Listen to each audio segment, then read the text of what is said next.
آپ کے علم میں ہے کہ آج میں وفات مسیح کے موضوع پر گفتگو کروں گا۔ اس کے پس منظر کے ضمن میں چند باتیں آپ کو بتانا چاہتا ہوں۔ نمبر ایک تو یہ کہ جتنے بھی فتنے اٹھے ہیں امت میں، اور جو اب بھی اٹھ رہے ہیں، وہ سلسلہ ختم ہونے والا تو نہیں ہے۔ ثلاثون دجالون کذابون چلتا رہے گا قیامت تک۔ تو ان میں ایک مشترک بات یہ ہوتی ہے کہ وہ کسی ایسے مسئلے کو جس پر کہ موجودۃ الوقت حالات جو ہوتے ہیں ان کے مطابق فضا سازگار ہوتی ہے اور اس کا کوئی جذباتی پہلو بھی ہوتا ہے، لیکن جو امت کے اجماع کے خلاف ہوتا ہے اس پر ڈیرا لگاتے ہیں، اس پر گفتگو کرتے ہیں، اس کو لوگوں کے منوا لیتے ہیں۔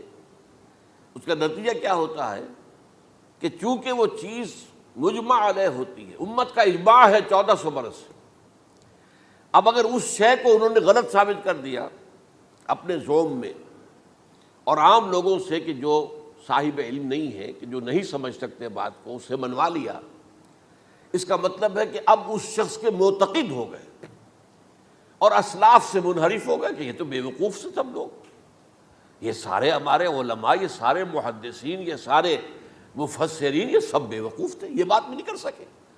یہ ہے وہ شخص، یہ مجدد وقت ہے جس نے یہ بات کہی۔ اس کی ایک مثال یہ ہے وفات مسیح کا معاملہ۔ اس کی ایک مثال میں آپ کو دیتا ہوں، ایک دوسرا فطرہ، وہ بھی غلام احمد کے نام سے شروع ہوا، غلام احمد پرویز۔ وہ یتیم پوتے کی وراثت کا یہ مسئلہ لے کر کھڑا ہو گیا۔ جیسے یہ غلام احمد قادیانی وفات مسیح کا کیسے ہو سکتا ہے کہ ہمارے نبی جو ہے وہ تو فوت ہو کر زیر زمین دفن ہو گئے اور یہ عیسیٰ جو ہے یہ آسمان پر اٹھا لیے، کیسے ممکن ہے؟ اب ظاہر بات ہے عام آدمی جو ہے مسلمان، جس کی حضور سے محبت ہے، حضور کی دل میں تعظیم ہے، عظمت ہے، عقیدت ہے، وہ اس جال میں پھنس جائے گا۔ پھر وہ اپنے دلائل کے ساتھ اس کو جو ہے وہ، اور چونکہ ماحول بھی جو میں سب عرض کروں گا کہ اس کے موافق ہو جاتا ہے اس وقت۔ غلام احمد پرویز نے کیا کہ یتیم پوتے کا مسئلہ، اب یہ اجماع ہے، اگر کسی شخص کا کوئی بیٹا اس کی زندگی میں فوت ہو جائے تو اس کا وراثت میں حصہ نہیں ہوتا، وراثت ہوتی ہے انہی میں جو اس کی موت کے وقت موجود ہو، بیٹے ہوں بیٹیاں ہوں۔ اب اگر جو فوت شدہ بیٹا ہے اس کے کوئی یتیم بچے ہیں تو اب اس میں بڑی ایک جو ہے دلیل، اور دیکھیے جی یتیم بچے بیچارے وہ محروم ہو گئے، یتیم بچوں کا تو زیادہ حق ہونا چاہیے۔ تو یہ تو اب قانون جو ہے، اگر یہ اس پر اجماع ہے تو پھر وہی بات کہ یہ سب بے وقوف لوگ تھے، اور یہ تو بڑے سخت دل اور سنگ دل لوگ تھے جنہوں نے یہ بات گھڑ رکھی ہے۔ یہ میں نے آپ کو دو مثالیں دے دی۔ اب ظاہر بات ہے کہ جو اسلام کا قانون میراث ہے، قانون وراثت ہے، اس کے کچھ بنیادیں ہیں، اس کے کچھ اصول ہیں، ان اصولوں پر وہ کھڑا ہے اور اس کے مطابق جو فیصلہ ہے وہ ہے۔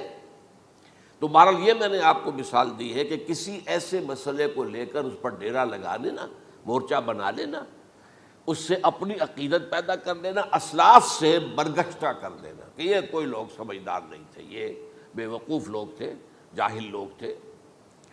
اچھا، اب اسی پس منظر میں سمجھیے کہ 19ویں صدی کے اواخر میں کیا صورتحال ہندوستان میں ہو گئی تھی۔ انگریز آ گیا تھا اور 1857 کے بعد اس کی براہ راست حکومت قائم ہو گئی تھی۔ اس سے پہلے 1757 سے 1857 تک جو بھی حکومت تھی، ایک تو پورے ہندوستان پر نہیں تھی، لیکن یہ کہ جو بھی تھی وہ ایسٹ انڈیا کمپنی کی تھی، تاج برطانیہ کی نہیں تھی۔ 1857 کے بعد حکومت قائم ہو گئی۔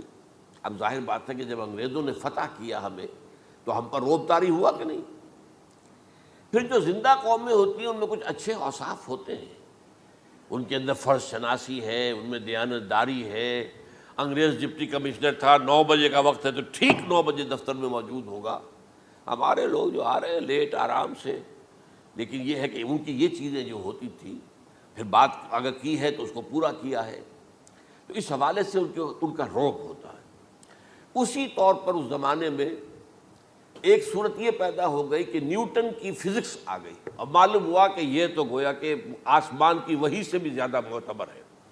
سائنس سے جو بات ثابت ہو جائے بس وہ حق ہے، اور جو ثابت نہ ہو سکے وہ ایسے ہی ہیں، وہ تو گویا کہ اوہام ہیں، ان کی کوئی حیثیت نہیں۔ اب اس ضمن میں کیا ہوا، اس وقت جو ہے سر سید احمد خان ایک شخصیت ابھری، انہوں نے جب دیکھا کہ اسلام کی بہت سی چیزیں جو ہیں وہ سائنٹیفک جو انداز فکر ہے اس میں فٹ نہیں بیٹھتی. یہ فرشتے کس بلا کا نام ہے؟ سائنس تو نہیں بتاتی ہمیں. لہذا انہوں نے کہا فرشتہ کوئی نہیں ہے. یہ فورسز آف دی نیچر کو فرشتہ کہہ دیا گیا. یہ جن کیا بلا ہوتے؟ کوئی جن ون نہیں ہے.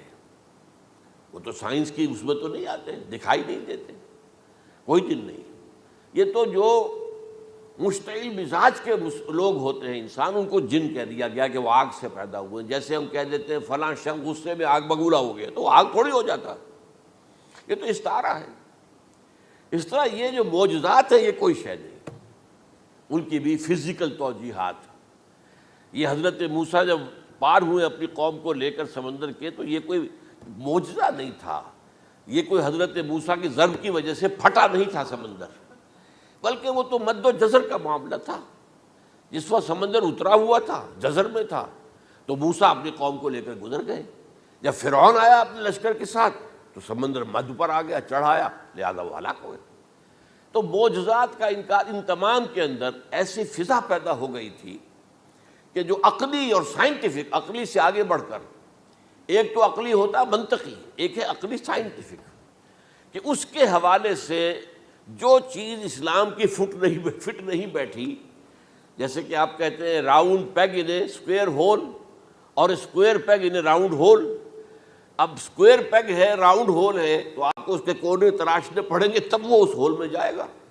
لہذا انہوں نے وہ کونے تراشے، اسی کے طرز پر پھر چلے ہیں.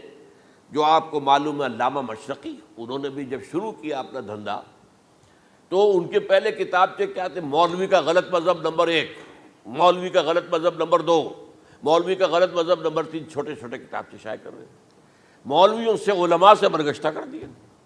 اب معلوم ہوا کہ یہ شخص ہے مجدد وقت، یہ مولویوں کے پاس تو کچھ نہیں ہے.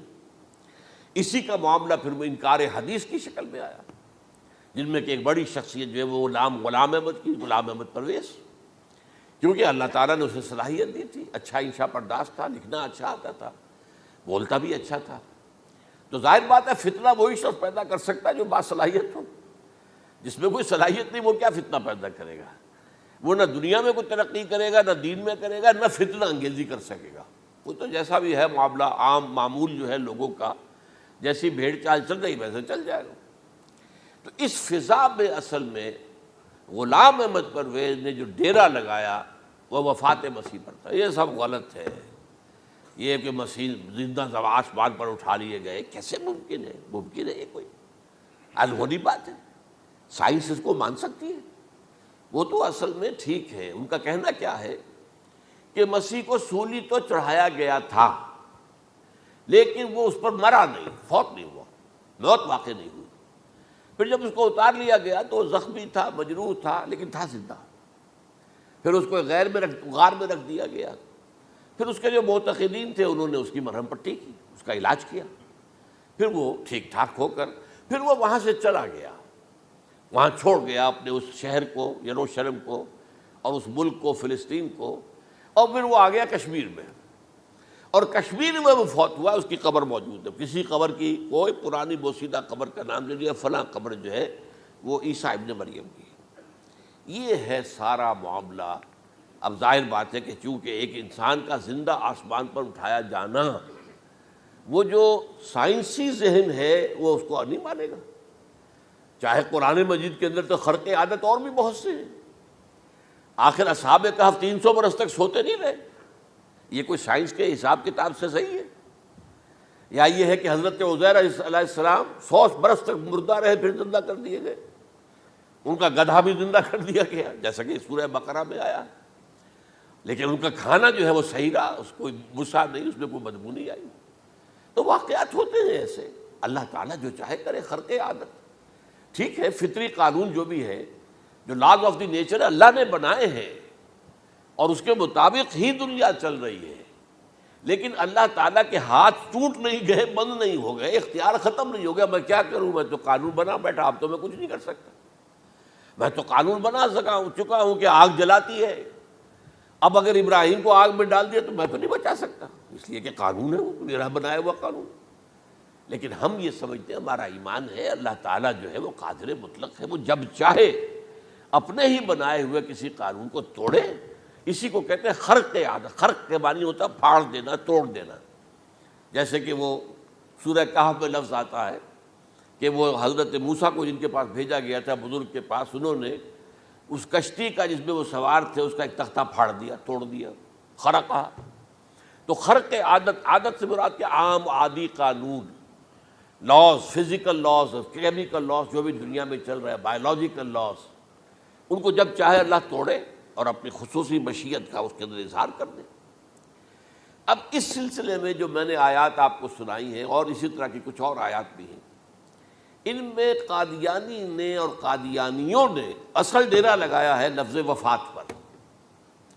اصل میں یہ لفظ کیا ہے جو لوگ عربی زبان سے واقف نہیں، ان کو بڑی آسانی، وفات وفات وفات، یہ تو آ گیا ہے، توفیتو، توفیتا، متوفی کا، اے موسیٰ میں تمہیں وفات دے دوں گا، اے اللہ جب تو نے مجھے وفات دے دی، تو وفات تو قرآن میں ہے، پھر اس کے ہوتے ہوئے یہ مفسرین کو کیا ہو گیا، ان کا دماغ خراب ہو گیا تھا۔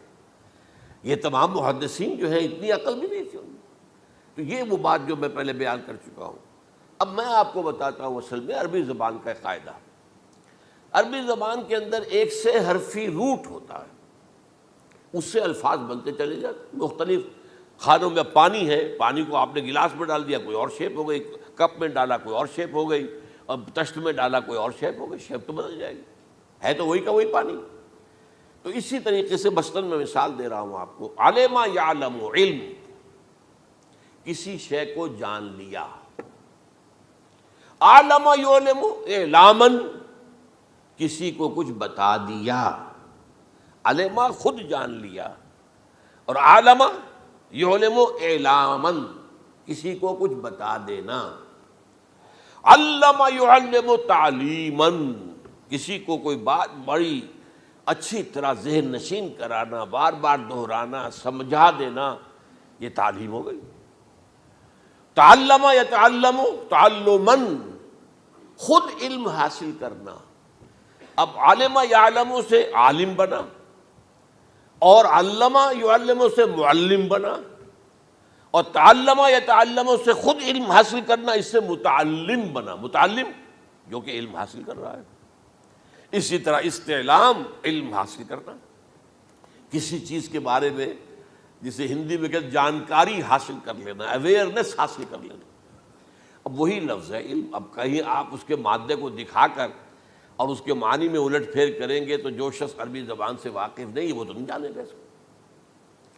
اسی طرح کی مثال ہے وفا، وفا یفی، وقا یقی، وفا یفی، اوفا یوفی ایفاءن، وفا یوفی توفیتن، توفا یتوفا تعفن، اور استیفاء۔ یہ اسی طریقے سے میں نے مثال آپ کو دے دی۔ وفا یفی کے مادے سے اس مصدر سے کوئی لفظ قرآن میں نہیں آیا، لیکن اردو میں آپ کو معلوم ہے نا، بڑا پیارا مصرع ہے، وہ وعدہ ہی کیا جو وفا ہو گیا۔ بھئی وعدہ وفا کرو، وعدہ پورا کرو، اس کے معنی ہے پورا کر دینا، کسی کو کوئی چیز پوری دے دینا۔ اور اس کے بعد اوفا یوفی، اس کے معنی بھی وہی ہے، بھرپور۔ اس سے بنے گا اوفو بعہدی اوف بعہدکم، یہ جو سورہ بقرہ کے 5ویں رکوع میں آیا ہے، یہودیوں تم میرے عہد کو پورا کرو تو میں تمہارے عہد کو پورا کروں گا، تم میرے عہد کو پورا کرو، میں نے تم سے عہد لیا تھا کہ جو رسول نبی امی آئیں گے، نبی رسول امی، اس کو تمہیں ماننا ہے، اس کا ساتھ دینا ہے۔ اوفو بعہدی، اب اس عہد کو پورا کرو، اوف بعہدکم، تو میں تمہارے ساتھ برکات خیرات جیسی پہلے رہی ابھی باقی رکھوں گا۔ وفا یوفی، پورے اہتمام سے پورا کر دینا، کسی کو دے دینا چیز پورے اہتمام کے ساتھ، جیسے علم یعلم، پورے اہتمام کے ساتھ درجہ بدرجہ ایک بات ذہن نشین کرنا۔ یوفی، اس کا جیسے وَإِبْرَاهِيمَ الَّذِي وَفَّى، ذرا اس ابراہیم کا تذکرہ کرو جس نے سارے تقاضے جو اللہ کے تھے پورے کر دیے، بھرپور، جو امتحان آیا اس میں وہ ثابت قدم نکلے۔ توفا یا توفا، یہ آیا کسی شے کو پورا پورا لے لینا۔ اب ایک ہے پورا پورا دے دینا، ایک ہے پورا پورا لے لینا، ایک ہے کسی کو علم دینا، علم یعلم تعلیما، کسی کو پورا دینا، وفا یوفی توفیتن، کسی سے علم حاصل کرنا، تعلم یتعلم تعلما، کسی سے پورا پورا لے لینا ہے، توفا یتوفی، اور اسی طرح استیفاء، کسی سے پورا لے لینا۔ یہ لفظ آیا ہے ویل للمطففین الذین اذا اکتالوا علی الناس یستوفون واذا کالوہم ووزنوہم یخسرون۔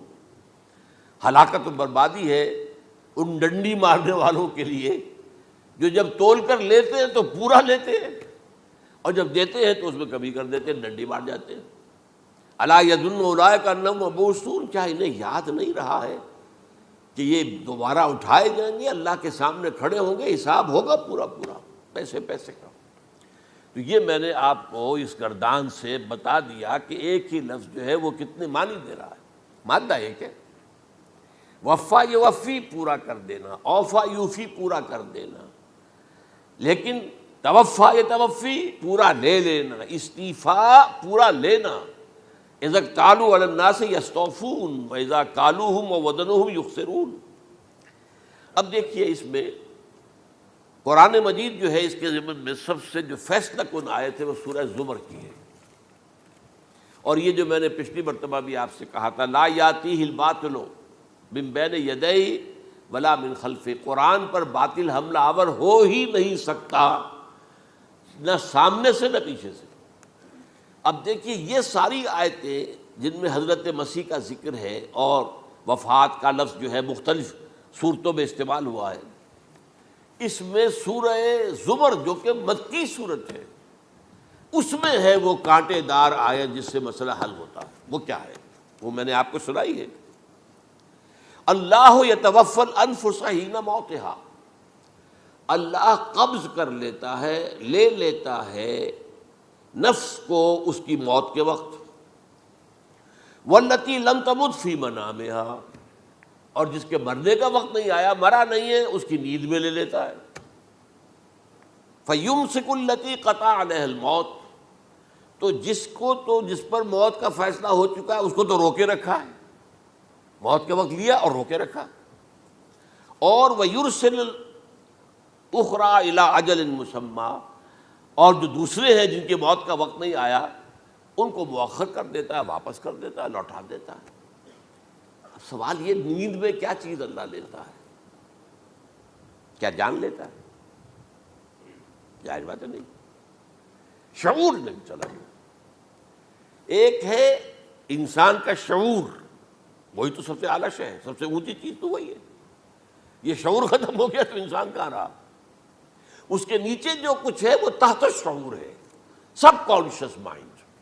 تو خواب واب جو ہوتے ہیں وہ سب کانشیس مائنڈ کے ہوتے ہیں، وہ کانشیس مائنڈ کے تو نہیں ہوتے۔ جو کانشیسنس ہے، شعور جو ہے، اور خاص طور پر خود شعوری، وہ نیند میں اللہ سلب کر لیتا ہے۔ تو محض شعور کے لیے بھی وفات کا لفظ آ گیا۔ ابھی تو جان یہی ہے، جو سویا ہوا ہے وہ مرا تو نہیں ہے، زندہ ہے۔ البتہ جب جس کو ہم موت کہتے ہیں وقت آیا تو شعور بھی لے لیا، جان بھی لے لی، دو چیزیں لے لی۔ حضرت عیسیٰ پر پورا اطلاق ہوا، مجسم عیسیٰ کو لے لیا، شعور بھی لے لیا، جان بھی لے لی اور بدن بھی لے لیا۔ تو گویا کہ لفظ توفا کا کامل اطلاق تو صرف عیسیٰ پر ہو رہا ہے۔ ہم جب مرتے ہیں تو ہمارا جسم تو یہی رہتا ہے، وہ تو گیا قبر میں، پورا قبض نہیں کیا اس نے، پوری شے کو اپنے قبضے میں نہیں لیا، جسم تو یہی ہے۔ لیکن یہ کہ موت کے اندر ظاہر بات ہے کہ جان گئی، اور جان ہی اصل چیز ہے۔ جب جان نکل گئی تو یہ کیا ہے؟ یہ تو یوں سمجھیے کہ اب ایسی چیزیں جلدی سے قبر میں دبا دو ورنہ یہ سڑے گی، گل جائے گی، اور قبر میں بھی کیا ہوگا؟ کیڑے ویڑے کھائیں گے، ختم کریں گے، الا ماشاءاللہ جس کو اللہ چاہے۔ انبیاء کرام اور شہداء کی جسموں کو اللہ تعالیٰ نے محفوظ رکھا ہوا ہے، واللہ عالم۔ تو اس اعتبار سے تو اب توفا، اللہ یتوفی الانفس حین موتہا۔ اب نفس کا لفظ دیکھیے، یہ قرآن مجید میں نہ معلوم کتنے معنی میں آیا۔ ایک تو پورا وجود کسی کا یہ نفس ہے، میرا نفس، نفسی نفسی نفسی، کیا ہوگا جب قیامت کے دن ہم بول رہے ہوں گے؟ اور جو اللہ کے لیے بھی لفظ آ گیا نفس، نفس کے معنی ہم جب بولتے ہیں عام طور پہ تو وہ تو برے سنس میں بولتے ہیں بھائی یہ نفسانی تقاضے ہیں، ان کو ذرا دبا کے رکھو، لیکن یہ نفس یحذرکم اللہ نفسہ، اللہ تمہیں ڈراتا ہے اپنے آپ سے، یعنی اللہ اپنی ذات سے ڈراتا ہے کہ وہ جہاں رؤوف اور رحیم ہے وہاں پر وہ عذاب دینے والا بھی ہے، انتقام بھی لیتا ہے، شدید العقاب بھی ہے۔ تو یہ بھی ہو گیا نفس۔ پھر نفس جو ہے ہم اس کو بھی کہہ دیتے ہیں، جو کہ نفس کی ایک کیفیت ہے خاص، نفس لوامہ، نفس امارہ، نفس مطمئنہ، یا ایتھا النفس المطمئنہ ارجعی الی ربک راضیۃ مرضیہ۔ تو یہاں پر کیا ہے؟ نفس سے مراد پہلا جو ٹکڑا ہے اللہ یتوفی الانفس حین موتہا، شعور جو ہے اس پر لفظ نفس کا اطلاق ہوا، اور جب موت ہوتی ہے تو شعور کے ساتھ جان بھی اس کے اندر شامل، وہ نفس کا اطلاق ہو گیا اس پر بھی۔ اور اصل میں لفظ توفا جو ہے اس کا حقیقی مفہوم اگر پورا ہوا ہے اس معنی میں کہ پورا کا پورا لے لینا، تو وہ تو صرف حضرت مسیح علیہ السلام کے بارے میں ہے۔ شعور جمع جان جمع جسم، وہ سب کے سب اللہ تعالیٰ نے لے لی۔ تو یہ اصل میں اس آیت کے اوپر جو ان لوگوں نے زور لگایا ہے اس میں اس اعتبار سے کہ یہ لفظ وفات جو ہے اس کے اوپر جو ہے عام طور پر وفات کے معنی ہے موت ہے، حالانکہ قرآن مجید میں موت کا لفظ بھی تو آیا ہے نا، ان موتہا واللتی لم تمت، یہ سارے الفاظ موت کا لفظ بھی تو آتا ہے نا، لیکن یہ کہ وفات کا لفظ بھی ہے، کوئی شک نہیں ہے، حضور کی وفات ہو گئی، فلاں کی وفات ہو گئی، یہ بھی ہے، لیکن یہ اس کا ایک استعمال ہے۔ وفا یفی، اوفا یوفی، وفا یوفی، توفا و یتوفی، استیفا یستعفی، یہ سارے الفاظ اسی سے وفا کے لفظ سے بن رہے ہیں۔ اب یہ کہ اس کے ضمن میں عقلی بات آپ کے سامنے رکھنا چاہتا ہوں، یہ تو میں نے آپ کے سامنے اس لفظ کے حوالے سے، کیونکہ سارا ڈیرا اس لفظ پر ہے ان کا۔ دیکھیے پہلی بات عقلی طور پر یہ ہے جو قرآن سے ثابت ہے، رسول کبھی قتل نہیں ہو سکتا اور رسول کبھی مغلوب نہیں ہو سکتا۔ اس میں فرق ہے نبی اور رسول کا، نبی قتل ہو سکتا ہے، رسول قتل نہیں ہو سکتا۔ اب یہ علیحدہ بحث ہے، نبی کون ہوتا ہے، رسول کون ہوتا ہے۔ اس میں جو اجماع ہے تمام امت کا وہ کیا ہے کہ رسول خاص ہے، نبی عام ہے۔ نبی بہت آئے ہیں، 1.25 لاکھ آئے ہیں بعض روایات کی روح سے، رسول بہت تھوڑے 313 آئے ہیں۔ قرآن مجید میں یوں سمجھیے کہ 20 کے قریب تو انبیاء کا ذکر ہے، اور 5-7 ہیں جو رسول ہیں۔ حضرت نوح رسول ہیں، آدم تو رسول نہیں تھے، نبی تو تھے۔ حضرت شیس رسول تو نہیں تھے، نبی تو تھے۔ حضرت ادریس رسول تو نہیں تھے، نبی تو تھے۔ نبی تو رسول جو ہے پہلے وہ تو حضرت نوح ہے۔ تو اس طریقے حضرت جو ہود ہیں، پھر حضرت صالح ہیں۔ اس حوالے سے نبی اور رسول کے فرق کو سمجھیے تو قرآن کہتا ہے کتب اللہ لاغلبن انا ورسلی، اللہ نے طے کر دیا ہے، لکھ دیا ہے، میں اور میرے رسول غالب آ کر رہیں گے۔ رسول مغلوب نہیں ہو سکتا۔ نمبر 2، وَلَقَدْ سَبَقَتْ كَلِمَتُنَا لِعِبَادِنَا الْمُرْسَلِينَ أَنَّهُمْ هُمُ الْمَنْصُورُونَ وَأَنَّ جُنْدَنَا لَهُمُ الْغَالِبُونَ۔ یہ بات ہمارے طرف سے طے کی جا چکی ہے، پہلے سے طے ہو چکی ہے، پہلے سے معین قانون ہے اپنے ان رسولوں کے بارے میں جنہیں ہم نے بھیجا ہو، رسولوں کے، نبیوں کے بارے میں نہیں، کہ وہی منصور ہوں گے، ان کی مدد کی جائے گی لا محالہ، اور ہمارا جو لشکر ہوگا یعنی رسول کے ساتھ جو لوگ ہوں گے وہ اللہ کا لشکر ہے، وہ حزب اللہ ہے۔ وَأَنَّ جُنْدَنَا لَهُمُ الْغَالِبُونَ، لازماً وہ غالب ہو کر رہیں گے۔ یہ 2 چیزیں جو ہے قرآن مجید کے اندر، یہ 2 آیات نص سے قطعی ہیں کہ رسول کبھی مغلوب نہیں ہو سکتا، رسول کبھی قتل نہیں ہو سکتا۔ اب عجیب بات دیکھیے سورہ آل عمران میں، کیونکہ حضرت عیسیٰ کے ساتھ حضرت یحییٰ بھی موجود ہیں۔ حضرت یحییٰ حضرت مریم کے خالہ زاد بھائی تھے، حضرت زکریا کے بیٹے تھے۔ سورہ آل عمران اور سورہ مریم دونوں میں آپ دیکھتے ہیں کہ پہلے یحییٰ کا ذکر ہوتا ہے، پھر عیسیٰ کا ذکر ہوتا ہے۔ یہ ہم عصر بھی تھے، لیکن یہ کہ سینئر تھے حضرت یحییٰ۔ لیکن حضرت یحییٰ کی مدح قرآن کرتے کرتے آخری بات کیا کہتا ہے، نبیم من الصالحین، لفظ رسول نہیں آیا ان کے لیے۔ اور وہیں سائملٹینیس کنٹراسٹ ہے سورہ آل عمران میں حضرت عیسیٰ کے لیے، وہ سارے ان کی مدح، رسولاً الی بنی اسرائیل، وہ رسول تھے اور وہ نبی تھے۔ نبی قتل ہو گئے، ایک آبرو باختہ لڑکی کی فرمائش پر قتل کر دیا۔ ایک ڈانسر، اس پر بادشاہ اس وقت جو تھا، وہ بادشاہ کیا تھا، وہ ایسے بادشاہ ہوتے تھے اس زمانے میں جیسے ہمارے ہاں بھاولپور کے جو ہے نواب ہے، بادشاہ تو انگریز تھا، حکومت تو اس کی تھی، لیکن ایک اٹانومی سی دے رکھی تھی۔ راجے جو ہیں، راجا صاحب ہیں، مہاراجا ہیں، یہ راجے مہاراجے اور نواب جو ہوتے تھے یہ ایک اٹانومی تھی، باقی یہ کہ اصل میں تو بادشاہ جو ہے تو انگریز کی تھی۔ تو اسی طرح کی ایک اٹانومی جو ہے حکومت وہاں اس وقت تھی اصل میں رومیوں کی، اس کا گورنر وہاں موجود تھا پائلیٹس پونٹس، لیکن یہ کہ انہوں نے یہودیوں کو ایک مذہبی اٹانومی دے رکھی تھی۔ چنانچہ ہیڈرن ان کا ادارہ تھا، دارالقضاء، جہاں چوٹی کے ان کے فقہاء اور لیڈر جو تھے، ربائی، وہ بیٹھتے تھے اور فیصلے کرتے تھے۔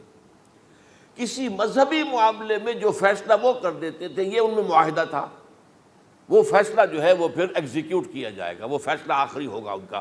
وہ خود تو سزا نہیں دے سکتے، سزا تو گورنر دے گا، لیکن یہ کہ اگر ہیڈرن جو ہے ان کا جو وہ ہے ادارہ ٹاپ کا، وہ اگر سزا دے دے، سلا دے، تو گورنر کو وہ سزا دینی پڑے گی، یہ ان کا طے تھا معاملہ۔ تو اس نے حضرت مسیح علیہ السلام کو مرتد قرار دیا، جو ہیڈرن ان کا سب سے اونچا ادارہ تھا۔ اس اعتبار سے ان کو جو ہے، لیکن جیسا کہ میں بتا رہا تھا کہ حضرت عیسیٰ رسول تھے، وہ قتل نہیں ہو سکتے تھے، مغلوب نہیں ہو سکتے تھے، لیکن حضرت یحییٰ نبی تھے، ان کو وہی جو اس وقت کا جو یہودیوں میں سے جو بادشاہ تھا نام کا، جو ہیروڈ اینٹیپاس، یوں سمجھیے کہ اس نے کچھ بہت حرام کاری کی ہوئی تھی، شاید اپنے بھائی کی کسی بیوہ کو، وہ مجھے ایگزیکٹلی یاد نہیں ہے، بغیر اس کے کہ وہ عدت مدت پوری ہو پھر نکاح ہو، اسے اپنے گھر میں ڈالا ہوا تھا، اور اس کی جو لڑکی تھی اس کے اوپر بھی عشق آ گیا تھا، آپ کو دل آ گیا تھا، شادی بھی کرنا چاہتا تھا اس سے، اور اس کا ڈانس تھا، اس پر کہا مانگو کیا مانگتی ہو۔ تو اس نے کہا، اس لیے کہ حضرت یحییٰ جو ہے تنقید کرتے تھے بہت کہ یہ تم کیا حرام کام کر رہے ہو، تم نے جس طریقے سے جس عورت کو گھر میں ڈالا ہوا ہے تم گناہ کر رہے ہو، تم شریعت کے خلاف کام کر رہے ہو۔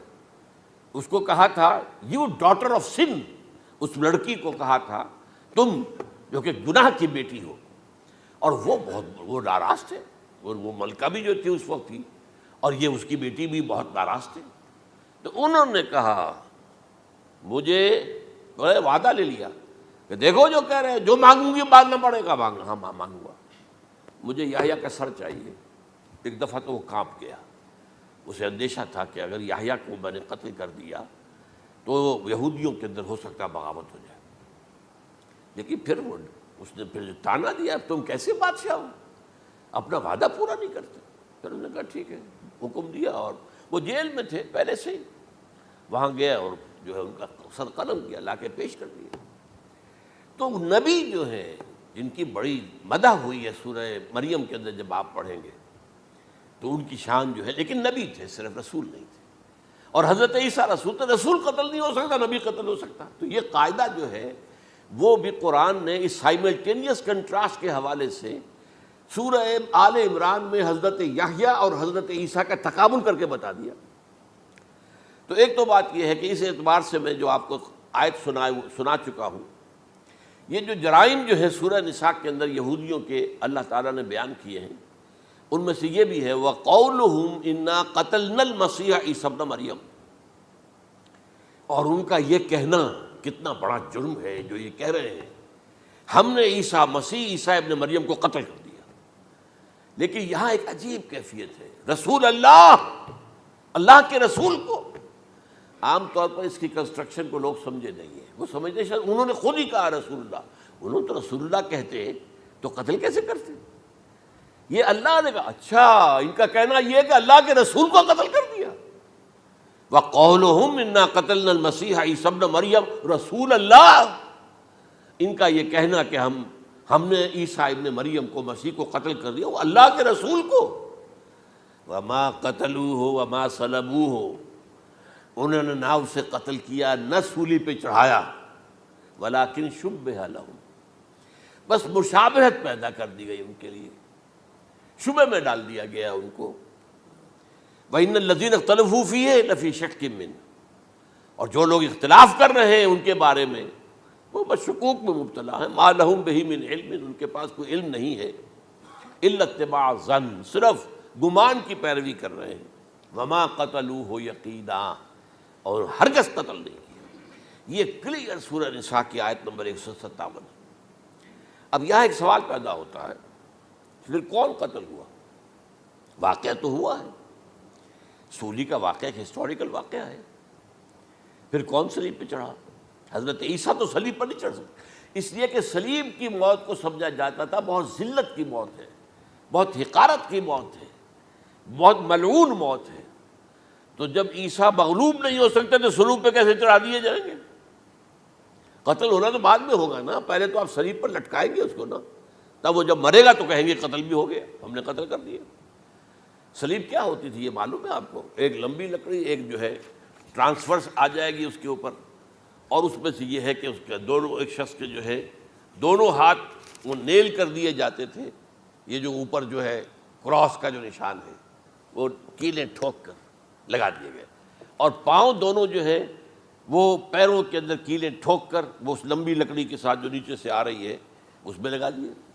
اب وہ بلیڈنگ ہو رہی ہے، اس کا جو حال ہے پتلا ہو رہا ہے، اس کا رفتہ رفتہ سسک سسک کر مرتا ہے نا، اسی لیے اسے کہتے ہیں بڑی ملعون موت ہے۔ ایک ہے آپ نے پھانسی دی کسی کو، ایک جھولا جھولتا ہے وہ اور گیا، ختم ہو گیا۔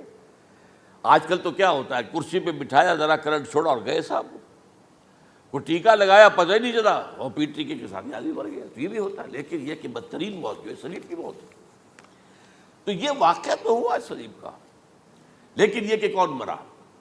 اب دیکھیے عیسائیوں کا کہنا کیا ہے، عیسیٰ صلیب پر چڑھے، وہاں فوت ہو گئے، مر گئے، پھر انہیں نکالا گیا، ایک قبر میں رکھ دیا گیا، لیکن قبر وہ جو تھی اس طرح نہیں تھی زمین میں کھودی ہوئی، بلکہ ایک پہاڑ کے اندر ایک چھوٹا سا کھو تھا، غار سی، وہاں رکھ دیا گیا، لیکن وہاں سے وہ زندہ ہو گئے۔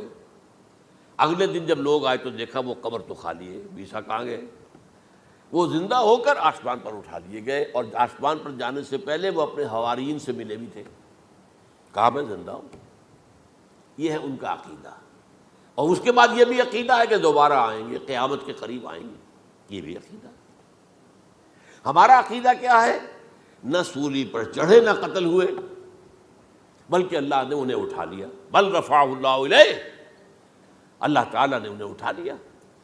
جیسے کہ آتا قرآن میں، یا عیسیٰ انی متوفیک ورافعک الی، اے عیسیٰ میں تمہیں قبض کر لوں گا، قبضے میں اپنے لے لوں گا اور اپنی طرف اٹھا لوں گا، رافعک الی، یہ قرآن مجید کا قول ہے۔ البتہ یہ ہمارا بھی عقیدہ ہے کہ وہ دوبارہ آئیں گے، وَإِنَّهُ لَعِلْمٌ لِلسَّاعَةِ، وہ قیامت کی ایک عظیم ترین نشانی ہوں گے کہ جب وہ آئیں گے، اور اس کے بعد جو ہے یا جو اینٹی کرائسٹ ہوگا، کہ جو کہ جھوٹا عیسیٰ ہوگا، جھوٹا دعویٰ کرے گا، جسے کہ مسیح الدجال کہا گیا، اس کے ساتھ مقابلہ ہوگا، اسے قتل کریں گے، اور تمام یہودی اس کے بعد قتل ہو جائیں گے، جو بھی اس وقت تک کفر پر قائم رہیں گے۔ اگر ان میں سے کوئی اس وقت حضرت عیسیٰ پر ایمان لے آئے تو وہ شاید بن جائے۔ بہرحال یہ ہے یہود، ان کا جو ہے قادیانیوں کا وہ عقیدہ کیا ہے، سولی پر تو چڑھا، گویا کہ ذلت والی بات تو ہو گئی، مغلوب تو ہو گیا، قرآن کی نفی اس پہلے کیوں، وما صلبوہ وما قتلوہ، تو گویا کہ سولی پر چڑھ گیا تو وہ بدترین جو ہے تکلیف، مصیبت، مشقت وہ ساری تو آ گئی، مغلوبیت تو آ گئی، لیکن یہ کہ اس کے بعد کہتے ہیں مرا نہیں، وہ ابھی وہ سسک ہی رہا تھا کہ اتار دیا گیا۔ اس کے بعد اس کے جو شاگرد تھے، حواری تھے، انہوں نے مرہم پٹیاں کی، پھر وہ ٹھیک ہو کر چلا گیا کہیں اور، ہجرت کر گیا اپنی قوم سے جو ان کے خیال میں کشمیر ہے، اور یہاں آ کر وہ اپنی طبی موت مر گیا۔ بات اللہ ختم ہوا معاملہ۔ ہم کیا کہیں، ہم تو صرف یہ کہتے رہے ہیں، 1300 برس تک ہم نے یہ کہا ہے کہ ہمارا ایمان ہے قرآن پر کہ ان پر نہ صلیب دیے گئے نہ قتل ہوئے، انہیں اٹھا لیا گیا۔ کب اٹھایا یہ ہمیں معلوم نہیں تھا، کس مرحلے پر اٹھایا یہ ہمیں معلوم نہیں تھا، پھر سولی پر کون چڑھا یہ ہمیں معلوم نہیں تھا، لہذا کسی تفسیر میں آپ کو نہیں ملے گا، کہیں نہیں، نہ قرآن میں ہے، نہ حدیث میں ہے، نہ کسی تفسیر میں۔ یہ تو پچھلی صدی کے دوران جو پوپ کی لائبریری ویٹیکان میں، اس سے ایک نسخہ برآمد ہوا، انجیل برنباس۔ اب یہ بھی آپ کو معلوم ہونا چاہیے کہ انجیلیں 104 تھیں، جن میں سے 4 جو ہے سلیکٹ کی گئی ہیں۔ 100 انجیلیں اور ہیں جنہیں وہ اپوکریفل کہتے ہیں، غیر مستند انجیلیں، اپوکریفل۔ اور یہ ہے کینونیکل، قانونی، یہ ہے کہ جو مستند ہیں 4۔ لیکن جو 100 اور ہیں، ان میں سے ایک یہ بھی ہے برنباس۔ اور برنباس کے بارے میں عیسائی مانتے ہیں کہ وہ بھی حضرت عیسیٰ علیہ السلام کے حواریین میں سے ایک تھے۔ وہ انجیل نکل آئی، اب وہ چھپ بھی گئی ہے۔ کراچی میں ایک ادارہ ہے، خاص طور پر باوانی جو سیٹھ ہیں ان کا بنایا ہوا ادارہ ہے، تو وہی چھاپتے بھی ہیں۔ ایک زمانے میں تو کافی تقسیم بھی کر رہے تھے، اب مجھے معلوم نہیں۔ اس نے سارا قصہ بیان کیا۔ قصہ کیا ہے؟ بہت دلچسپ قصہ ہے، پوری تفصیل سے۔ ایک شخص جو کہ حضرت مسیح کے حواریین میں شامل ہو گیا، وہ تھا جیوڈاس اسکیریوٹ۔ یہ شخص اصل میں تھا ایک زیر زمین تنظیم وہاں چل رہی تھی، زیلوٹس، انڈر گراؤنڈ موومنٹ، تاکہ ہم رومنوں کی حکومت یہاں سے ختم کریں اور اپنی پوری حکومت اور آزادی حاصل کریں۔ ان میں سے یہ بھی تھا، ان کا سرغنہ تھا برابس، برابا ڈاکو اسے کہا جاتا ہے، برابس۔ ظاہر بات ہے کہ قانون شکن تھا تو ڈاکو ہی تھا۔ اچھا، ان میں سے یہ شخص جو ہے، اس نے جیوڈاس نے حضرت عیسیٰ کے معجزے دیکھے بہت، اور اتنا یقین ہو گیا اسے کہ یہ شخص جو ہے عیسیٰ، یہ ایک مرتبہ اگر رومیوں پر لعنت بھیج دے، کرس کر دے، تو رومی ختم ہو جائے۔ لیکن ان سے کئی دفعہ جو ہے پھیر ڈال کر، ہیر پھیر کے ساتھ کوشش کی گئی کہ رومیوں کے خلاف وہ کوئی جو ہے وہ لعنت برآمد کر دے، وہ نہیں کرتے تھے۔ یہ ایک علیحدہ بات ہے، کیوں نہیں کرتے تھے، یہ اس وقت میرا موضوع نہیں ہے۔ منہاج عیسوی کیا تھا، منہاج موسوی کیا تھا، منہاج محمدی کیا تھا، ان میں فرق ہے۔ لِكُلٍّ جَعَلْنَا مِنْكُمْ شِرْعَةً وَمِنْهَاجًا، سورہ مائدہ میں آیا۔ تمام رسولوں کے لیے ہم نے ایک ایک منہاج، ایک ایک شریعت علیحدہ علیحدہ دی ہے۔ بہرحال منہاج عیسوی کچھ اور تھا، تو یہ نہیں کہتے تھے۔ اب اس نے کیا کیا کہ وہ اپنے ڈاکو سرغنے سے اجازت لے کر ان کے حواریین میں شامل ہو گیا، اعتماد حاصل کیا، اور بار بار کوشش کی کہ یہ بددعا دے دیں، رومیوں کو نہیں دی۔ اب اس نے سوچا کہ انہیں اگر ذاتی طور پر تکلیف پہنچے گی تو زبان سے کلمہ نکل ہی جائے گا نا، کوئی لعنت کا۔ اس نے پکڑوایا حضرت عیسیٰ کو، کیونکہ جب یہ فیصلہ ہو گیا تھا ان کے قتل کا، ہیڈرن جو ہے ادارہ وہ دے چکا تھا، اس کا فتویٰ تھا یہ واجب القتل ہے، یہ مرتد ہے، لہذا اس کو قتل کر دیا جائے۔ اور یہ فیصلہ جو ہے وہ رومی گورنر تک پہنچایا جا چکا تھا۔ رومی گورنر نے یہاں تک کہا، یہ سینٹ جو متی کی انجیل ہے اس میں موجود ہے، بھائی ہمارے پاس تو اس کا کوئی جرم نہیں ہے، ہمارے ہاں کوئی ایسی بات اس کی نہیں ہے جس سے کہ ہم اسے واجب القتل قرار دیں۔ ان کا نہیں، ہمارا حکم ہے، ہمارا فیصلہ تمہارا طے ہے، چاہے مذہبی معاملے میں کوئی فیصلہ ہمارا ہوگا تو تمہیں جو ایگزیکیوٹ کرنا ہوگا۔ بہرحال اس وقت حضرت مسیح روپوش ہو گئے گرفتاری سے بچنے کے لیے۔ ایک باغ میں تھے وہ، وہاں پر رات کے وقت انہوں نے اپنے حواریین کے ساتھ لاسٹ سپر کہتے ہیں اس کو، لاسٹ سپر، کھانا کھایا، آخری کھانا تھا۔ اور اس کے بعد اس نے فرمایا، آج کی رات تم میں سے ایک میرے خلاف غداری کرے گا۔ یہ کہہ کر حضرت مسیح تو ایک کوٹھڑی میں چلے گئے، جو ہوتی ہے باغ کے اندر، کوئی کھرپے ورپے جو ہے، کوئی وہاں پہ کسیاں رکھی ہوئی، تو اس میں خود جا کر عبادت میں مصروف ہو گئے۔ اپنے حواریین سے کہا کہ تم بھی عبادت کرو۔ وہ حواریین سو گئے۔ اب یہ اسکریوٹ جو ہے یہ اٹھا، یہ گیا رومیوں سے جا کر کہا میں پہنچا دیتا ہوں عیسیٰ تک، پکڑوا دیتا ہوں، آؤ میرے ساتھ۔ 30 ان کے آدمی آئے۔ اس سے کہا باغ کے باہر کھڑے رہو تم، میں اندر جاؤں گا، تھوڑی دیر کے بعد تم آنا، جسے میں کہوں اے میرے استاد، پکڑ لینا اسی کو۔ یعنی رومنز کو معلوم نہیں تھا کہ یہ کون ہے عیسیٰ، لیکن یہ کہ یہ تو یہودیوں کو معلوم تھا نا سب کچھ۔ ہوا کیا کہ وہ جب اندر آیا ہے اور کوٹھڑی میں داخل ہوا، اسی وقت اس کی شکل بدل دی گئی حضرت مسیح کی، شبہ لہم، مشابہت پیدا کر دی گئی، شبیہ بدل دی گئی، اور چھت پھٹی، 4 فرشتے اترے اور حضرت مسیح کو لے کر آسمان پر چلے گئے۔ تو گرفت باہر آیا وہ، تو جیسے ہی وہ یہ باہر آیا وہ باقی ہماری جان گئے اے ہمارے استاد، اسی وقت جو ہے وہ رومی داخل ہو گئے تو پکڑ لیا۔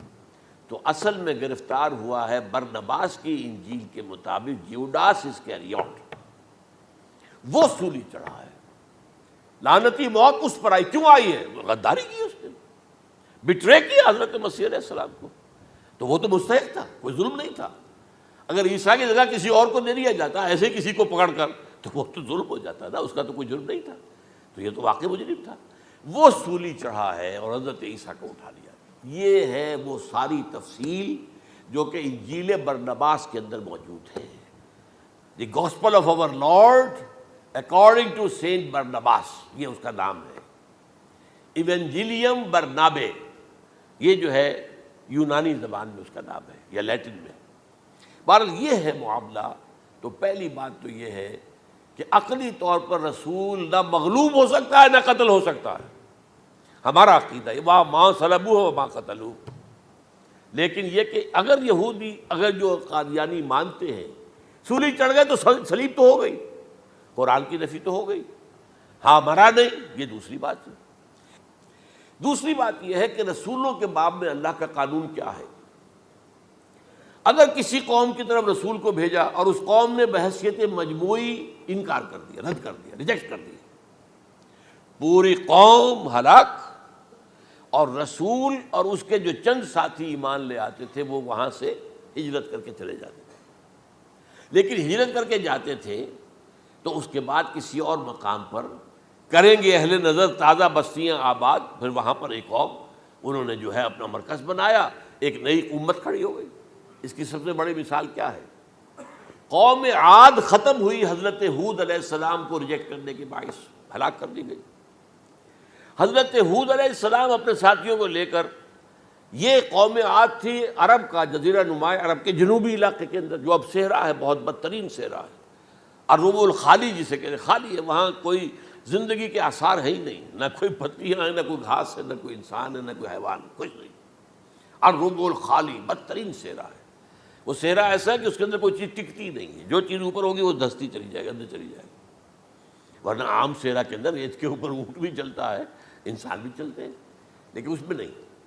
تو یہاں پر قوم عاد جو ہے آباد تھی، اور اب جو ہے وہ سیٹلائٹ سے دیکھ لیا گیا ہے کہ قوم عاد کا جو بڑا بادشاہ تھا شداد، اس نے جو جنت بنائی تھی وہ موجود ہے، زیر زمین اسی صحرا کے نیچے دفن شدہ موجود ہے، جس کو کہا گیا ہے الم تر کیف فعل ربک بعاد ارم ذات العماد التی لم یخلق مثلها فی البلاد۔ ایسے ایسے ستونوں والا جیسے پہلے کبھی پہلے دنیا میں بنے ہی نہیں تھے۔ وہ قوم عاد تھی، بڑی زبردست قوم تھی، قوم جبارین، لیکن یہ کہ اس کے بعد ہلاک ہو گئی۔ اب حضرت ہود اپنے مسلمان ساتھیوں کو لے کر نکل گئے، جزیرہ نماں عرب کے مغربی کونے میں جا کر، شمال مغربی کونے میں آباد ہو گئے۔ وہاں ایک نئی قوم پیدا ہوئی، سمود۔ اب یہ اسلامی بستی بن گئی، لیکن اس کے اندر بھی پھر بعد میں زوال آیا، پھر وہاں نبی بھی آئے، لیکن اس کے بعد یہ کہ آخری رسول بھیجے گئے حضرت صالح، اور وہ بھی ہلاک ہوئے کیونکہ حضرت صالح کو انہوں نے رد کر دیا۔ تو یہ میں نے مثال دی ہے آپ کو کہ رسول جو ہے وہ وہاں سے اگر ہجرت کرتا ہے تو ہجرت کر کے وہ یہ نہیں جان بچا کے جا کے گمنامی میں کہیں مر گیا، وہ تو جا کر اپنے ساتھیوں کو لے کر جائے گا، اور جا کر جو ہے وہاں پر جو ہے ایک نئی جگہ پر آباد ہوگا، ایک نئی تہذیب ابھرے گی۔ تو یہ تو نہیں ہوا، یہ گمنام ہو کر آ کر کشمیر میں مر گیا تو اس کی کیا حیثیت ہوئی؟ حضرت عیسیٰ علیہ السلام یا تو اگر ہجرت کرتے، یا جب انہیں معلوم ہو گیا تھا کہ میرے قتل کا فتویٰ ہو گیا ہے، تو آپ وہاں سے ہجرت کر سکتے تھے، لیکن اپنے ساتھیوں کو تو لے کر جاتے نا، اپنے حواریین کو لے کر جاتے، اور کہتے ہیں 12 حواریین کے علاوہ اور بھی کوئی 70 کے قریب لوگ تھے جو ان پر ایمان لائے تھے، ان کو لے کر جاتے، کسی جگہ جا کر آپ آباد ہوتے، وہاں ایک نئی جو ہے بستی بنتی، وہاں مسلمانوں کی ایک آبادی ہوتی۔ تو ان میں سے تو کوئی شے بھی نہیں ہوئی، بات ہی ختم ہو گئی۔ لہذا عقلی طور پر بھی یہ بات ثابت نہیں ہو سکتی، خلاف عقل ہے، قرآن کے اصولوں کے خلاف ہے کہ وہ سولی چڑھے ہوں لیکن مرے نہ ہوں، پھر اتر گئے تو مرہم پٹی کر دی۔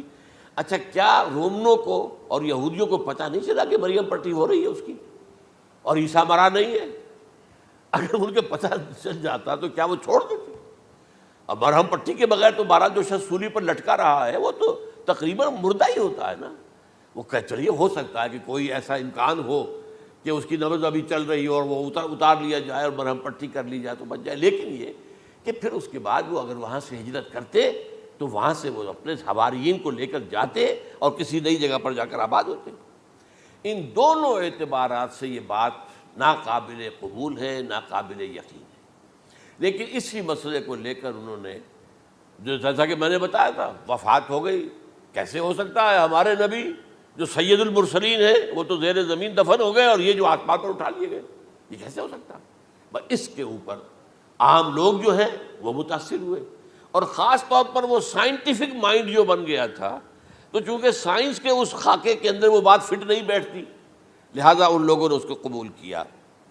اب یہ کہ یہ جو واحد استثناء ہوا ہے یہ کسی اور کے ساتھ نہیں ہوا۔ ویسے حضرت مسیح کی پوری شخصیت مستثنیٰ ہے، بن باپ کے تو کوئی اور رسول پیدا ہوا ہی نہیں، نہ نبی پیدا ہوا۔ پھر وہ معجزے جو حضرت مسیح کو ملے کسی نبی کو نہیں ملے۔ حضرت صالح کو ایک ہی معجزہ ملا تھا نا ایسا کہ لوگوں نے کہا کہ تم یہ اس چٹان میں سے ابھی ایک گابن اونٹنی برآمد کر کے دکھا دو، وہ دکھا دی گئی، پھر ہلاک کر دیے گئے۔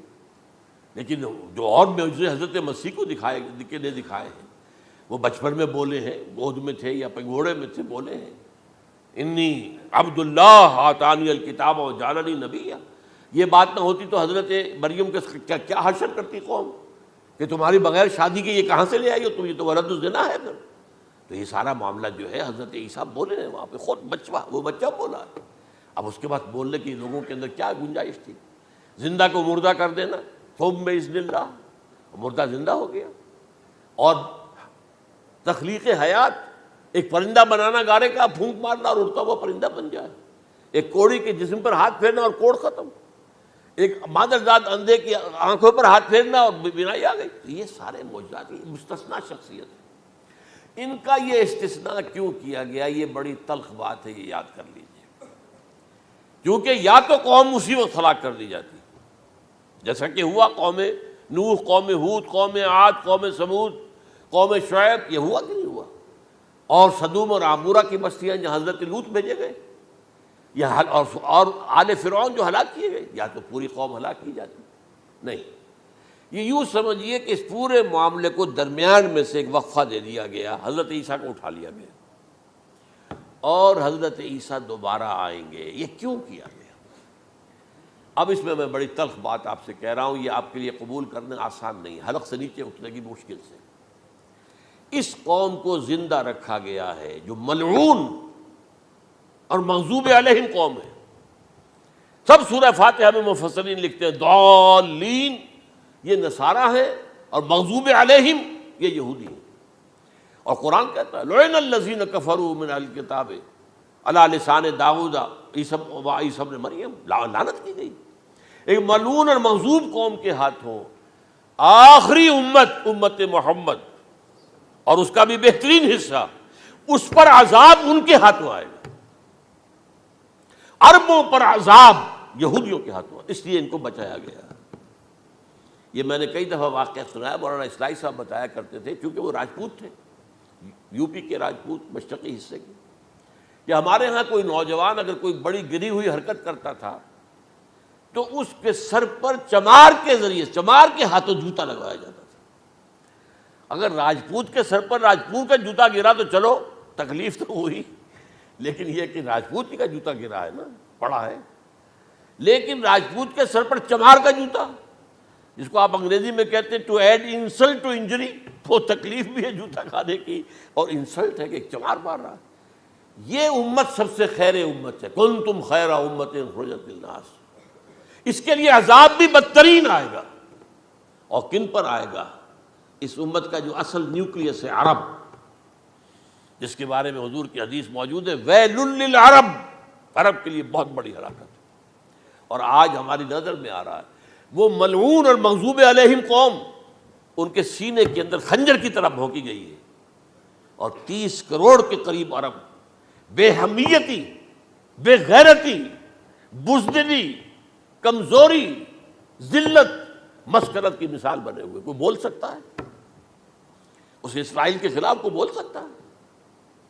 30-35 لاکھ آدمی ہے اسرائیل کے اندر یہودی، اس سے زیادہ تو امریکہ میں 50 لاکھ کے قریب، کل 1.25 کروڑ آدمی ہے یہ یہودی پوری دنیا کے اندر۔ لیکن دیکھیے جو چاہتا کرتا ہے، جب چاہا اس نے عراق کے ایٹمک انسٹالیشن کو تباہ کر دیا، اور سعودی عرب کی فضا میں اس کو فیول کیا ہے انہوں نے، دوبارہ ریفیولنگ جو ہوئی ہے ان کے جہازوں کی، وہ سعودی عرب کی فضا میں ہوئی۔ یہ صورت جو ہے عربوں کے اوپر، اور اب جو آنا ہے آرمگیدان، کیونکہ پوری عیسائی دنیا یہودیوں کے قبضے میں ہے، اور یہ رومی ایک حدیث کی روح سے 80 علم لے کر حملہ آور ہوں گے تم پر، اور یہ ہوگا مڈل ایسٹ میں۔ آپ کو معلوم ہے پوری دنیا میں کہا جا رہا ہے 3rd ورلڈ وار جو ہونے والی ہے وہ مڈل ایسٹ میں ہوگی، اور میں ٹوائنبی کا قول آپ کو سنا چکا ہوں، 1950 کا قول ہے اس کا۔ یہ اس وقت تک تو سوال ہی پیدا نہیں ہوتا تھا، سارا تصادم جو ہو رہا تھا وہ ایک طرف روسی اور اس کے ساتھی تھے، روس اور اس کے ساتھی، دوسری طرف یہ مغربی یورپ اور امریکہ تھا۔ کوئی مسلمانوں اور عیسائیوں کی کسی جنگ کا تو کوئی امکان نظر ہی نہیں آتا تھا۔ لیکن ٹائنبی نے کہا ہے، جو سب سے بڑا فلاسفر آف ہسٹری ہے 20ویں صدی کا، کہ اب جو جنگ ہوگی بڑی، جو اس نیکسٹ سینچری کی، 21 سینچری کی، وہ در حقیقت کمیونزم کے درمیان اور کیپٹلزم کے درمیان نہیں ہوگی، بلکہ عیسائیوں اور مسلمانوں کے درمیان ہوگی۔ یہ میں اس کا حوالہ بھی پورا آپ کو دے چکا ہوں، اس نے یہ کہاں یہ بات کہی۔ تو یہ ہے، یہ بات جان لیجئے، اور مڈل ایسٹ میں ہوگی، گریٹر اسرائیل بنے گا۔ حدیث میں خبریں، یہ سارے مسلمان ممالک تمہارے ہاتھ سے نکل جائیں گے مسلمانوں، یہ عراق اور اردن اور یہ اور وہ، یہاں تک کہ ترکی، سعودی عرب کا بھی شمالی حصہ نکل جائے گا۔ البتہ مدینے کا جو ان کا پروگرام ہے اس کو اللہ نہیں پورا ہونے دے گا، مدینے میں داخلے کی ان کو اجازت نہیں ملے گی۔ بہرحال یہ سارا کچھ ہونے والا ہے۔ وہ وقت بھی آنے والا ہے کہ حضور کی ایک حدیث کے مطابق ایک شخص کے 1000 بیٹے ہوں گے تو 999 ختم ہو جائیں گے، ایک بچے گا۔ یہ وقت بھی آنے والا ہے کہ حضور فرماتے ہیں اتنی بڑی جنگ ہوگی، اتنی خوریزی ہوگی کہ پوری زمین اٹ جائے گی لاشوں سے۔ تو پرندہ جو ہے، کوئی ایک تو پرندے ہوتے ہیں کہ جو مردار خور ہے، گدھ ہے، وہ تو بڑی خوشی سے اتریں گے، تناول فرمائیں گے لاشوں کو۔ اسی طریقے سے کوے ہیں، چیلے ہیں، لیکن جو نفاست پسند پرندے ہیں وہ لاش کے اوپر اترنا نہیں چاہتے۔ تو ایک پرندہ اڑتا چلا جائے گا، اسے کہیں زمین پر اترنے کی جگہ نہیں ملے گی، لاشیں ہی لاشیں ہوں گی، یہاں تک کہ وہ تھک ہار کر اس کے جو ہے پر جواب دے جائیں گے، گرے گا تو لاش پر گرے گا۔ یہ وقت آنے والا، اور یہ یہودیوں کے ہاتھوں، یا یہودیوں کے جو سپورٹرز ہیں اس وقت، جو ان کے ہاتھ میں آلہ کار ہیں، ان کے ہاتھوں آنا ہے۔ میرے نزدیک اس کام کے لیے اس ملعون قوم کو، کہ جو حضرت عیسیٰ کے زمانے سے ملعون ہو چکی ہے، اس کو باقی رکھا گیا ہے، اسے یہ موقع دیا گیا ہے۔ اس نے اسرائیل بنا لیا ہے، تقریباً 2000 سال کے بعد وہ دوبارہ آ کر آباد ہوئے اس سرزمین میں جہاں سے نکال دیے گئے تھے 70 عیسوی کے اندر۔ یہ سارا کچھ کیوں ہو رہا ہے؟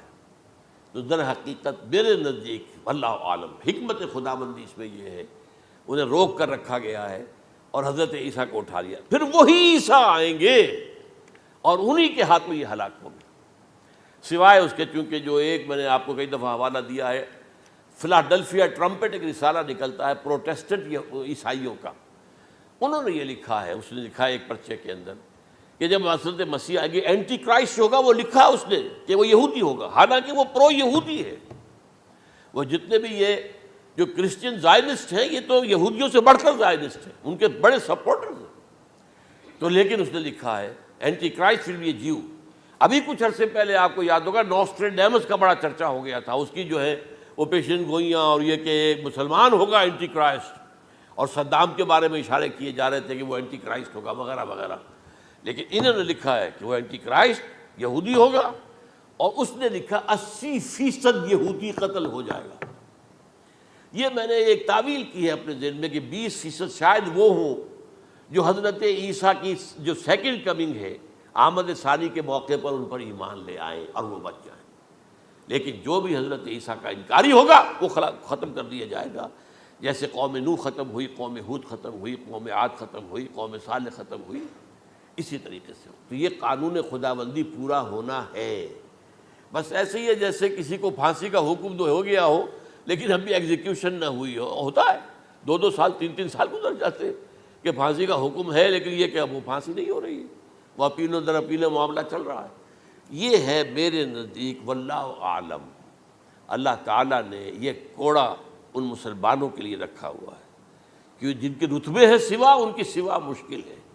جتنا اونچا مقام اللہ نے دیا عربوں کو، ان میں حضور کو اٹھایا، ان کی زبان میں اپنا آخری کلام نازل کیا، تو ان کی ذمہ داری بھی بہت ہے۔ جن کے رتبے ہیں سوا، ان کی سوا مشکل ہے۔ اقول قولی ھذا واستغفر اللہ لی ولکم ولسائر المسلمین والمسلمات۔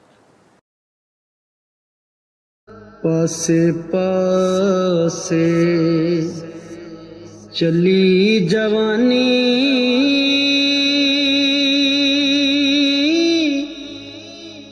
تے پاس نہ سدیا یاراں،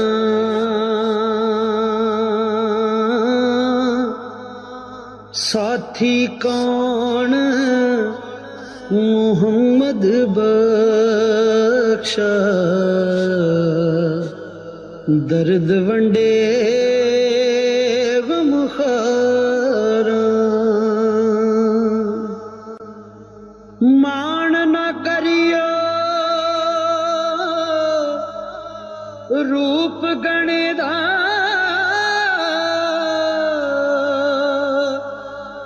تے وارث کون حسن دا، صدا نہ رہنے شاخاں ہریاں، صدا نہ پھل چمن دا، صدا نہ رہنے شاخاں ہریاں، صدا نہ پھل چمن